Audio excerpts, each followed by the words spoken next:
ಶ್ರೀರಂಗಪಟ್ಟಣದ ಮೂಡಲಬಾಗಿಲು ಆಂಜನೇಯ ದೇಗುಲದ ಮರು ಪ್ರತಿಷ್ಠಾಪನೆಗಾಗಿ ಹಿಂದೂ ಕಾರ್ಯಕರ್ತರು ಬಹಳಷ್ಟು ವರ್ಷಗಳಿಂದ ಹೋರಾಟವನ್ನ ಮಾಡ್ಕೊಂಡು ಬರ್ತಾ ಇದ್ದಾರೆ. ಇನ್ನು ಮತ್ತೆ ಇದೀಗ ಜಾಮಿಯಾ ಮಸೀದಿ ವಿವಾದ ಸದ್ದು ಮಾಡ್ತಾ ಇರುವಂತದ್ದು. ಅಂದ್ರೆ ಜಾಮಿಯಾ ಮಸೀದಿ ಹಿಂದೆ ದೇಗುಲವಾಗಿತ್ತು ಎಂಬುದು ಹಿಂದೂ ಕಾರ್ಯಕರ್ತರ ವಾದ ಆಗಿರುವಂತದ್ದು. ಒಂದು ಕಡೆ ಪ್ರತಿಭಟನೆ, ಒಂದು ಯಾತ್ರೆಗಳ ಮೂಲಕ ಒಂದು ಜನರಿಗೆ ಅರಿವನ್ನ ಮೂಡಿಸಿದ್ರೆ, ಮತ್ತೊಂದು ಕಡೆ ಕೋರ್ಟ್ ಮೆಟ್ಟಿಲನ್ನು ಕೂಡ ಏರಿರುವಂತದ್ದು. ಜುಲೈ 11ರಿಂದ ಆ ಒಂದು ಜಾಮಿಯಾ ಮಸೀದಿ ವಿವಾದದ ಬಗ್ಗೆ ವಿಚಾರಣೆಯು ಕೂಡ ಆರಂಭವಾಗಲಿದೆ. ನಮ್ಮ ಜೊತೆ ಬಜರಂಗ ಸೇನೆಯ ರಾಜ್ಯಾಧ್ಯಕ್ಷರಾದಂತಹ ಮಂಜುನಾಥ್ ಮಂಡ್ಯ ಅವರು ಇದ್ದಾರೆ. ನೇರವಾಗಿ ಅವ್ರನ್ನೇ ಮಾತಾಡ್ಸೋಣ. ಸರ್, ನೀವು ಕೂಡ ಕೋರ್ಟ್ ಮೆಟ್ಟಿಲೇರಿದ್ರಿ, ಮತ್ತೆ ಮೂಡಲಬಾಗಿಲು ಆಂಜನೇಯ ಪ್ರತಿಷ್ಠಾಪನೆಗಾಗಿ ಅರ್ಜಿ ಮತ್ತೆ ಜುಲೈ 11ರಿಂದ ವಿಚಾರಣೆಗೆ ಬರ್ತಾ ಇದೆ. ಏನಿದೆ ಸರ್ ಮಾಹಿತಿ? 2022 ಇಸ್ವಿನಲ್ಲಿ ಬಜರಂಗ ಸೇನೆ ಘನ ನ್ಯಾಯಾಲಯದ ಮೆಟ್ಟಿಲನ್ನು ಏರಿದ್ವಿ. ಅದರ ಮೇ 28ರಲ್ಲಿ ಒಂದು ವಿಚಾರಣೆ ಇತ್ತು. ವಿಚಾರಣೆ ನಂತರ 6 ಜನ ಪ್ರತಿವಾದಿಗಳಿಗೆ ನೋಟಿಸ್ ಜಾರಿ ಮಾಡಿದ್ದಾರೆ. ನಾವು ನಮ್ಮ ಪ್ರಾರ್ಥನೆಯಲ್ಲಿ 2 ಭಾಗವಂಶವನ್ನು ಕೇಳಿದ್ದೀವಿ. ಮೊದಲನೇದು, ಯಾವ ಪಾರಂಪರಿಕ ಕಟ್ಟಡ ISIನ ಅಡಿಯಲ್ಲಿ ಒಂದು ಪ್ರಾಚ್ಯ ವಸ್ತು ಇಲಾಖೆ ಅಡಿಯಲ್ಲಿ ಏನು ಅದು ನಿರ್ವಹಣೆಯನ್ನು ಮಾಡ್ತಾ ಇದ್ದಾರೆ. ಸರ್ಕಾರ ಪ್ರತಿ ತಿಂಗಳು 6 ಲಕ್ಷ ರೂಪಾಯಿ ಖರ್ಚು ಮಾಡ್ತಾ ಇದೆ. ಆ ಒಂದು ಕಟ್ಟಡದ ಒಳಗಡೆ ಯಾವುದೇ ಹೊರಗಿನ ವ್ಯಕ್ತಿಗಳು ಇರಲಿಕ್ಕೆ ಅವಕಾಶ ಇಲ್ಲ. ಆದರೆ ಅಲ್ಲಿ ಅಕ್ರಮವಾಗಿ ಸುಮಾರು 50 ಜನ ಮುಸ್ಲಿಂ ವಿದ್ಯಾರ್ಥಿಗಳು ಮದ್ರಸವನ್ನು 1978 ಇಸ್ವಿನಲ್ಲಿ ನಡೆಸ್ತಾ ಇದ್ದಾರೆ. ಅಷ್ಟೇ ಅಲ್ಲದೆ ಆ ಪಾರಂಪರಿಕ ಕಟ್ಟಡದ ಕಂಬಗಳನ್ನು, ಹಿಂದೂ ದೇವಾಲಯದ ಕುರುಗಳನ್ನು ಪ್ರತಿನಿತ್ಯ ಕಲ್ಲಲ್ಲಿ ಕೆತ್ತಿ ಅದನ್ನು ವಿರೂಪಗೊಳಿಸ್ತಾ ಇದ್ದಾರೆ. ಇದೆಲ್ಲವನ್ನು ನೋಡಿಕೊಂಡು ಅಧಿಕಾರಿಗಳು ಕಣ್ಣು ಮುಚ್ಚಿಕೊಳ್ತಿದ್ದಾರೆ. ಹಾಗಾಗಿ ಮೊದಲು ಅದನ್ನು ತೆರವುಗೊಳಿಸಬೇಕು, ಅವರನ್ನು ಅಲ್ಲಿಂದ ಹೊರಗಾಕಬೇಕು ಅನ್ನೋ ಒಂದು ಮನವಿಯನ್ನು ಮಾಡಿದ್ದೀವಿ.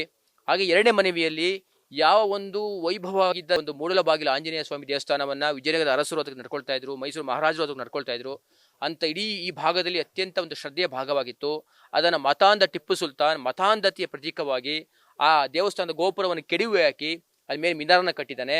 ಹಾಗಾಗಿ ಆ ಒಂದು ಐತಿಹಾಸಿಕ ಒಂದು ದೇವಸ್ಥಾನವನ್ನು ವಾಪಸ್ ಸರ್ವೆ ಮಾಡಿಸಿ ನಮ್ಮ ಹಿಂದೂಗಳಿಗೆ ವಾಪಸ್ ಮರಳಿ ಕೊಡಬೇಕು ಅನ್ನುವಂಥ ಪ್ರಾರ್ಥನೆಯನ್ನು ಮಾಡಿದ್ದೀವಿ. ನಮಗೆ ನ್ಯಾಯಾಂಗದ ಮೇಲೆ ಅತ್ಯಂತ ನಂಬಿಕೆ ಇದೆ. ನಮಗೆ ಹಿಂದೂಗಳಿಗೆ ನ್ಯಾಯ ಸಿಗುತ್ತೆ. ನ್ಯಾಯಾಂಗದ ಮುಖಾಂತರವೇ ಯಾವುದೇ ಸಮಸ್ಯೆಗಳಿಗೆ ನಾವು ಪರಿಹಾರವನ್ನು ಕಂಡುಕೊಳ್ಬೇಕು ಅನ್ನೋ ಒಂದು ನಿಟ್ಟಿನಲ್ಲಿ ನಾವು ಕಾನೂನು ಹೋರಾಟವನ್ನು ಮಾಡ್ತಾ ಇದ್ದೀವಿ. ಸರ್, ಅಧಿಕಾರಿಗಳಿಗೆ 6 ಜನ ಅಧಿಕಾರಿಗಳಿಗೆ ನೋಟಿಸ್ ಕೊಟ್ಟಿದ್ರಿ ಅಂತ ಹೇಳಿದ್ರಿ. ಯಾವ ಅಂಶಗಳನ್ನ ಇಟ್ಕೊಂಡು ಕೋರ್ಟ್ ಒಂದು ನೋಟಿಸ್ ಅನ್ನು ಹೊರಡಿಸಿದೆ? ಏನು ಅದೇ ನಾವು ಈ 6 ಜನ ಪ್ರತಿವಾದಿಗಳನ್ನು ಮಾಡಿದ್ವಿ. ಮುಖ್ಯ ಕಾರ್ಯದರ್ಶಿಗಳು, ಮಂಡ್ಯ DC ಅವರು, ISIನ ರೀಜನಲ್ ಕಮಿಷನರು ಮತ್ತು ವಕ್ಫ್ ಬೋರ್ಡಿನ ಕಮಿಷನರು, ಹಾಗೆ ಮುಜರಾ ಇಲಾಖೆ ಕಮಿಷನರು, ಇಷ್ಟು ಜನ ಪ್ರತಿವಾದಿಯನ್ನಾಗಿ ಮಾಡಿದ್ವಿ. ಹಾಗಾಗಿ ಅವರೆಲ್ಲರಿಗೂ ಸರ್ಕಾರ ನ್ಯಾಯಾಲಯ ಒಂದು ನೋಟಿಸನ್ನು ಜಾರಿ ಮಾಡಿದೆ. ಇದಕ್ಕೆ ನಿಮ್ಮ ಉತ್ತರ ಏನು, ಇವರೇನು ಒಂದು ಆರೋಪವನ್ನು ಮಾಡಿದ್ದಾರೆ, ಇದಕ್ಕೆ ನಿಮ್ಮ ಉತ್ತರ ಏನು ಅನ್ನುವಂಥ ಒಂದು ಇದನ್ನು ಕೊಟ್ಟಿದ್ದಾರೆ, ನೋಟಿಸನ್ನು ಕೊಟ್ಟಿದ್ದಾರೆ. ಅವರು 11ನೇ ತಾರೀಕು ಅವರು ಖುದ್ದು ಅಥವಾ ಅವರ ಮುಖಾಂತರ, ವಕೀಲರ ಮುಖಾಂತರ ಅವರು ವಿಚಾರಣೆಗೆ ಹಾಜರಾಗಬೇಕಾಗತ್ತೆ. ಆನಂತರ ಅಲ್ಲಿ ಎಲ್ಲ ಡಾಕ್ಯುಮೆಂಟೇಶನ್ ಆಧಾರದ ಮೇಲೆ ಒಂದು ಪ್ರಕ್ರಿಯೆಗಳು ಮುಂದುವರಿಕೊಂಡು ಹೋಗುತ್ತೆ. ಸರ್, ಬಹಳಷ್ಟು ವರ್ಷಗಳಿಂದ ಪ್ರತಿಭಟನೆ ಯಾತ್ರೆಗಳ ಮೂಲಕ ಒಂದು ಅರಿವನ್ನ ಮೂಡಿಸ್ಕೊಂಡು ಬರ್ತಿದ್ರಿ. ಇದೀಗ ಕೋರ್ಟ್ ಮೆಟ್ಟಿಲೇರಿದ್ರಿ ಸರ್, ಅದ್ರ ಬಗ್ಗೆ ಏನ್ ಹೇಳ್ತೀರಿ ಸರ್? ನೋಡಿ, ಒಂದು ವ್ಯವಸ್ಥೆಯಲ್ಲಿ ನಮ್ಗೆ ಅಂತಿಮವಾಗಿ ನ್ಯಾಯ ಸಿಗುವ ಜಾಗ ಅಂತಂದ್ರೆ ಅದು ನ್ಯಾಯಾಲಯ. ಈ ಕಾರ್ಯಾಂಗ ವಿಫಲ ಆದಾಗ, ಶಾಸಂಗ ವಿಫಲ ಆದಾಗ ನಾವು ನ್ಯಾಯಾಂಗದ ಮುಖಾಂತರ ನಾವು ಮನವಿಯನ್ನು ಕೊಟ್ಟು ಅದರಿಂದ ನಾವು ನ್ಯಾಯವನ್ನು ಪಡಿಬೇಕು. ಹೇಗೆ ಅಯೋಧ್ಯೆ ಮಾದರಿ ಸುಮಾರು 500 ವರ್ಷದ ಹೋರಾಟ, ಲಕ್ಷಾಂತರ ಜನ ಅದಕ್ಕೋಸ್ಕರ ಬಲಿದಾನವನ್ನು ಮಾಡಿದ್ದಾರೆ. ಆದರೆ ಅಂತಿಮವಾಗಿ ನಮಗೆ ನ್ಯಾಯ ಸಿಕ್ಕಿದ್ದು ನ್ಯಾಯದ ಮುಖಾಂತರವೇ. 88 ವರ್ಷದ ಸುದೀರ್ಘ ಒಂದು ಹೋರಾಟದಲ್ಲಿ ನಮ್ಗೆ ನ್ಯಾಯ ಸಿಕ್ತು. ಹಾಗಾಗಿ ನಮಗೆ ನ್ಯಾಯಾಂಗದ ಮೇಲೆ ಅಪಾರ ನಂಬಿಕೆ ಇದೆ. ಅಲ್ಲಿ ಮಾತ್ರ ನಮ್ಗೆ ನ್ಯಾಯ ಸಿಗುತ್ತೆ ಮತ್ತು ಅಲ್ಲಿ ಆ ಒಂದು ತೀರ್ಪಿನಿಂದ ಮಾತ್ರ ಶಾಶ್ವತ ಪರಿಹಾರ ಸಿಗುತ್ತೆ. ಹೋರಾಟಗಳು ಅಥವಾ ಜನಜಾಗೃತಿಗಳು ಇವೆಲ್ಲವೂ ಸಹ ಸಮಾಜದಲ್ಲಿ ಒಂದು ಜಾಗೃತಿಯನ್ನು ಮಾಡಲಿಕ್ಕೋಸ್ಕರ ಅದು ಮಾಡ್ತೀವಿ. 16 ವರ್ಷಗಳಿಂದ ಸಂಕೀರ್ತನ ಯಾತ್ರೆಗಳಿರ್ಬೋದು, ಹನುಮ ಮಾಲೆ ಇರ್ಬೋದು, ಅದೆಲ್ಲ ಮಾಡ್ತಾನೆ ಇದ್ದೀವಿ. ಆದರೆ ಒಂದು ಶಾಶ್ವತ ಪರಿಹಾರ ಬೇಕು ಅಂತಂದಾಗ ನಾವು ನ್ಯಾಯಾಂಗದ ಮುಖಾಂತರ ಹೋಗಬೇಕಾಗತ್ತೆ.